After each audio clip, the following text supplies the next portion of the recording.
Directores de colegios públicos está solicitando al Ministerio de Educación y Ciencias que se prolonguen las vacaciones de invierno, pero solo en las instituciones educativas de gestión oficial que están ubicadas en el microcentro de Asunción debido a las manifestaciones campesinas. Laura, contanos más detalles, por favor. Adelante, te escuchamos.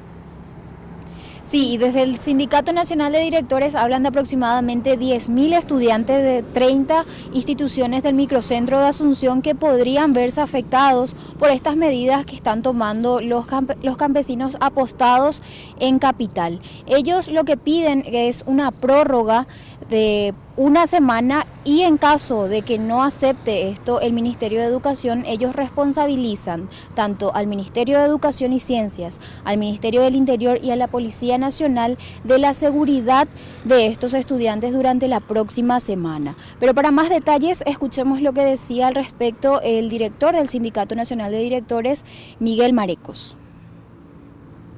Porque la forma en que los campesinos acordonan el microcentro hace de que no se pueda llegar al microcentro. En 2-3 horas se llega, independientemente del peligro que pueda suceder, porque son niños y algunos vienen en ómnibus, no vienen con papá o mamá. Y si vienen con papá y mamá, peor. Entonces, le pedimos al ministro Riera o prorrogar las vacaciones en las instituciones del microcentro, como se hizo una vez hace unos años, por la misma situación, o dar la garantía a papá y a mamá de que ningún niño va a ser afectado por esta movilización campesina. Nosotros nos debemos a los niños, a la seguridad de ellos, y no vamos a permitir que a nadie le pase absolutamente nada con esta movilización campesina, porque hemos visto que los campesinos están muy agresivos últimamente.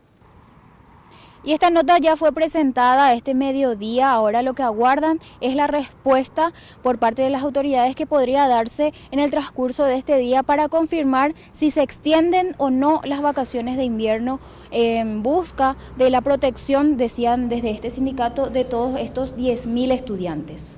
Bueno, muchísimas gracias, Laura Penalla, por esta información. Estaremos pendientes a la respuesta de las autoridades del Ministerio de Educación y Ciencias ante este pedido de los directores. No obstante, según el calendario escolar, los alumnos deberán retornar ya a las aulas este lunes.